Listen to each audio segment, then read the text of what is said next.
네, 다음 주부터 적용될 새로운 거리두기 조정안이 발표됐습니다. 코로나19 상황, 자세한 내용 유병욱 순천향대 서울병원 가정의학과 교수와 짚어보겠습니다. 어서 오십시오. 일단 조정된 새로운 거리두기 조정안 이 부분부터 좀 살펴봐야 될 것 같은데 애초에는 8명 그리고 12시 그리고 완화 조건도 굉장히 많이 풀 것으로 예상도 됐었습니다만은 조금씩 점진적으로 풀어가는 것 같아요. 그렇습니다. 사실은 24시간 영업 제한도 없을 예정도 있었는데요. 예. 얼마 전에 60명 이상, 물론 그 60만 명 이상의 양성 판정이라고 하는 것이 7만 명이 누락됐던 것과 예. 또 신속항원 검사가 누적됐던 것이 나타났기 때문에 예. 제가 볼 때는 그게 평균적으로 하루에 한 50만 건 정도 나오는 상태지만 아마도 조금 이 방역 당국에서 부담감이 있지 않았나. 사실 그래서 6명, 8명 듣는 거는 사실 지금 현장을 보면요. 예. 그 영업시간 11시는 잘 지키는데 사람이 모이고 하는 부분은 그렇게 쉽지가 않은 것 같습니다. 따라서 6명에서 8명으로 지금 모이는 제한을 살짝 푼 거는 실질적으로 큰 차이는 없어 보입니다. 예. 오히려 시간을 푸는 게 효용성에서는 그러니까 영업을 하는 자영업자 입장에서 시간을 푸는 게 더 중요하겠군요. 그렇습니다. 근데 문제가 뭐냐면 예. 이게 시간을 풀게 되면은 사람들이 접촉할 수 있는 그런 기회가 더 많이 늘어납니다. 예. 그리고 현재 우리가 갑자기 현재도 확산 속도가 굉장히 빠른 편이고 정부에서 예측했던 것보다도 훨씬 더 많은 그런 양성 판정자가 나와서 중증화율이 올라가고 환자 진료에 부담이 되는 부분이 있는데요. 근데 이걸 좀 역설적으로 생각을 하면 이거를 방역의 완화를 너무 느리게 하면은 지금 오미크론 이 정점의 이 터널이 길어집니다. 예. 따라서 이 완화의 속도를 2주 간격으로 점차 늘려가다 보면은 실질적으로 지금 오미크론이라고 하는 특성을 우리가 이런 방역이나 사회적 거리두기로 막을 수가 없거든요. 예. 따라서 너무 강화하면은 길어지면서 피로도가 올라가고 예. 현장에서의 관리가 더 안 될 가능성도 있기 때문에 어쩔 수 없이 약간의 완화를 하면서 메시지를 주는 그 정도로 해석이 가능한 것 같습니다. 지금 확진자 범위, 그리고 숫자나 확진 추이를 보면 정부 예측과는 다르게 빠르게 많이 늘고 있습니다. 교수님께서 보시기에는 지금 변수들도 굉장히 많이 또 발생하고 있는 상황이긴 한데 어느 정도의 정점으로 또 얼마나 많은 정점 예측치가 있을까요? 저는 제가 정점의 초입이라는 표현을 2주 전에 썼는데요. 예. 그때부터 이미 대한민국은 하루에 약 50만 명에서 70만 명 정도가 신규로 감염되는 상태로 생각합니다. 예. 근데 우리나라의 PCR 검사 건수가 최대가 85만 건인데 거기 이제 40%가 나온다고 가정을 하면 예. 하루에 약 30만 건에서 40만 건이 나오는 시점이 벌써 정점이 시작되고 있었던 거고요. 예. 저는 제가 바라는 거는 어제 있었던 60만 건 이상의 이런 보고가 마지막이었으면 생각을 하는데 여전히 아직 터널을 지나고 있다고 보거든요. 그러니까 지금도 50만 건에서 70만 건이 신규가 발생을 하고 우리가 확인되는 게 전문가용 신속항원 검사를 양성 판정으로 우리가 돌리면서 우리가 더 많이 알아가는 중이죠. 예. 그렇다고 하면 지난 2주간 약 70만 명 정도가 14일 정도 나왔다고 하면은 1,000만 명입니다. 예. 현재 지금 우리가 확인되는 확진자 수가 약 800만 명 중반 정도 되는데요.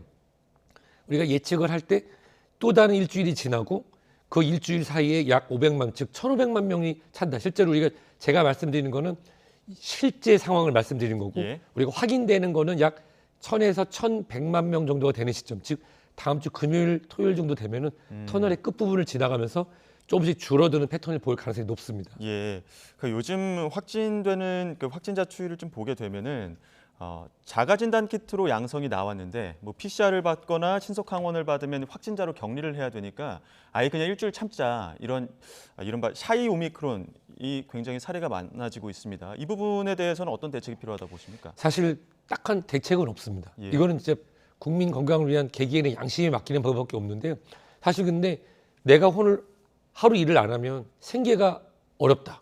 그러면 자가검사 키트에서 2줄 나왔는데 검사를 받아서 격리를 했는데 사실 근데 격리를 한다고 해도 우리가 GPS 등으로 추적하는 게 현재는 없거든요. 예. 따라서 그런 경우에 이렇게 말씀하시는 분들이 간혹 있죠. 마스크 착용 잘하고 사람들을 거리 두고 그렇게 하면 됐다고 생각하지만 문제는 밀접 접촉하는 가족들이나 예. 또는 제2, 제3의 피해자인 고령층 또는 만성 기저질환이 있는 분들하고 접촉을 해서 식사를 하거나 마스크를 여는 순간이 되면은 그거는 미필적 고의에 따른 어떻게 보면 치명상을 입힐 수 있는 그런 행동이 됩니다. 예. 따라서 본인의 양심에 맞는 행동을 해야 되는 이유는 내가 스스로 잘 관리한다고 하지만 자가격리를 하지 않고 돌아다니면서 마스크를 벗는 행위들은 그것이 누군가에게는 치명적인 일이 될 수 있기 때문에 이 샤이 오미크론 행태는 피하시는 게 좋습니다. 예, 그런 부분에 있어서는 경각심을 더욱더 가져야 될 것 같고 지금 무엇보다 지금 위중증 환자 사망자 관리가 가장 중요한 상황인데 오늘 0시 기준으로 사망자가 301명이면 역대 두 번째입니다. 이렇게 사망자가 많이 발생하고 있는 상황을 정부는 관리가 가능한 단계라고는 하지만 확진자 증가수에 비례해서 어쩔 수 없는 상황으로 봐야 되는 겁니까? 그렇습니다. 잘 보면은 중증화 환자분들이 이제 600에서 700, 1200명대인데 하루에 400명, 300명이 사망을 하는데 서서히 올라간다는 건 이게 무슨 얘기냐면 실제로 중증 환자분들을 모실 공간은 있어 보이지만 그분들을 모실 수 있는 의료진의 수는 한정이 돼 있으니 예. 결국은 아직도 대기 중인 분들이 무지 많다는 얘기입니다. 아주 많다는 거죠. 따라서 현재 제가 이런 말씀 드리면 놀라실 수도 있는데 중증, 위중증 환자분들을 현재 모실 수 있는 포화도는 넘어섰습니다. 예. 그게 뭐 80% 수까지는 감내가 가능하다고 하는 거는 그거는 이제 현장의 목소리가 아닌 그냥 이 실제로 모실 수 있는 병상수 대비고요. 예. 이 중증 환자를 모르는 중환자실은 50%에서 60% 이상 넘어가면 의료진들이 환자분 한 분 한 분을 꼼꼼하게 모시기는 어려운 환경입니다. 예.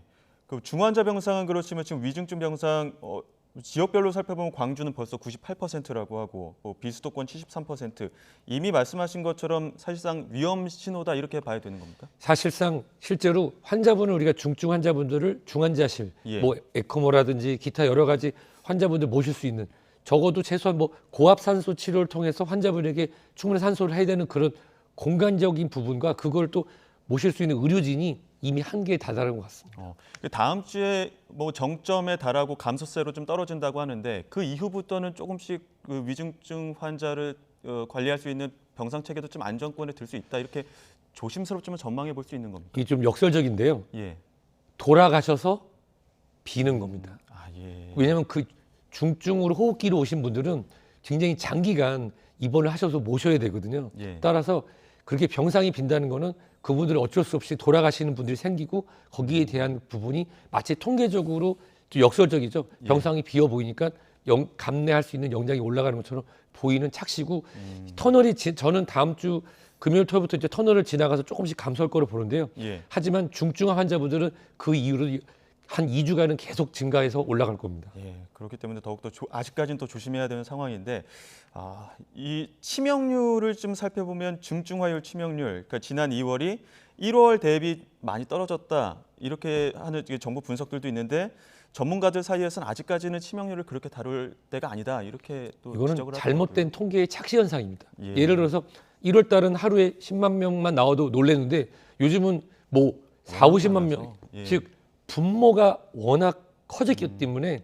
실제로 돌아가신 여기서 우리가 중요한 거는 중증화 환자 대비 사망률입니다. 예. 중증화 환자 대비 사망률은 지난 1월에 비해서 가파르게 올라가 있고요.